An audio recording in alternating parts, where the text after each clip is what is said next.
വാർത്തയിലേക്ക് മഞ്ഞുമൽ ബോയ് സിനിമയുമായി ബന്ധപ്പെട്ട സാമ്പത്തിക തട്ടിപ്പ് കേസിൽ പ്രതികൾക്ക് ജാമ്യം നൽകരുതെന്ന് പോലീസ് ഹൈക്കോടതിയിൽ. നടൻ സൗബിൻ ഷാഹിർ, പിതാവ് ബാബു ഷാഹിർ എന്നിവരുടെ മുൻകൂർ ജാമ്യാപേക്ഷയിലാണ് സർക്കാരിന്റെ മറുപടി. സാമ്പത്തിക തട്ടിപ്പിന് പ്രതികൾക്കെതിരെ തെളിവുണ്ട് എന്നുള്ളതാണ് പോലീസ് പറയുന്നത്. ഷബ്ന സിയാദുണ്ട് ഈ വാർത്തയുടെ വിശദാംശങ്ങളുമായി ലീഗൽ ഡെസ്കിൽ നിന്ന്.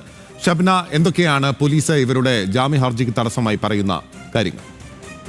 ഈ പ്രതികൾ നൽകിയ മുൻകൂർ ജാമ്യാപേക്ഷയാണ് ഹൈക്കോടതിയുടെ പരിഗണനയിലുള്ളത്. ഇവരെ കസ്റ്റഡിയിലെടുത്ത് ചോദ്യം ചെയ്യേണ്ടതുണ്ട്. അതുകൊണ്ട് ഇവർക്ക് മുൻകൂർ ജാമ്യം നൽകരുത് എന്ന നിലപാടാണ് പോലീസ് ഇപ്പോൾ വ്യക്തമാക്കിയിട്ടുള്ളത്. പോലീസ് ഇവർക്ക് ചോദ്യം ചെയ്യലിന് നോട്ടീസ് നൽകിയിരുന്നു. എന്നാൽ കോടതി ഇത് താൽക്കാലികമായി നേരത്തെ തടഞ്ഞിരുന്നു. ചോദ്യം ചെയ്യലിന് ഹാജരാകേണ്ടതില്ല എന്ന് ഷൗബിൻ ഷാഹിർ അടക്കമുള്ള പ്രതികളോട് കോടതി നിർദ്ദേശിക്കുകയും ചെയ്തിരുന്നു. ഇന്നിപ്പോൾ പോലീസിനോട് ഇത് സംബന്ധിച്ച് വിശദീകരണം ആവശ്യപ്പെടുകയും പോലീസ് ഇതിൽ സത്യവാങ്മൂലം സമർപ്പിക്കുകയും ചെയ്തിരിക്കുന്നു. ഈ സത്യവാങ്മൂലത്തിൽ പോലീസ് വ്യക്തമാക്കുന്നത് ഇവരെ കസ്റ്റഡിയിൽ ചോദ്യം ചെയ്യേണ്ടതുണ്ട്. സാമ്പത്തിക തട്ടിപ്പ് നടത്തി എന്നത് സംബന്ധിച്ച് പ്രാഥമികമായ അന്വേഷണത്തിൽ പോലീസിന് വിവരങ്ങൾ ലഭിച്ചതാണ്. ഇതിന്റെ അടിസ്ഥാനത്തിലാണ് കേസ് രജിസ്റ്റർ ചെയ്തത്. അതുകൊണ്ട് തന്നെ പ്രതികൾക്ക് കോടതി ഒരു തരത്തിലും ജാമ്യം അനുവദിക്കരുത് എന്ന നിലപാട് കോടതിയിൽ വ്യക്തമാക്കി കഴിഞ്ഞു.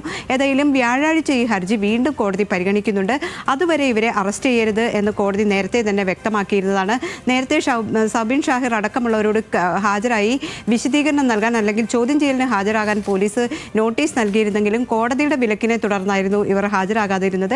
ഏതായാലും പോലീസ് ഇന്ന് ഇപ്പോൾ ഈ വിഷയത്തിൽ ഈ സിനിമയുടെ നിർമ്മാണവുമായി ബന്ധപ്പെട്ട് വലിയ സാമ്പത്തിക തട്ടിപ്പ് നടത്തിയിരിക്കുന്നു എന്ന് വ്യക്തമാക്കിയാണ് കോടതിയിൽ സത്യവാങ്മൂലം സമർപ്പിച്ചത്.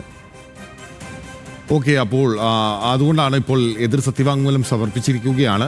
സൗബിന്റെയും പിതാവ് ബാബു ഷാഹിറിന്റെയും ജാമ്യ ഹർജിയെ എതിർത്തിരിക്കുകയാണ് പോലീസ് ഇപ്പോൾ ചെയ്തിരിക്കുന്നത്.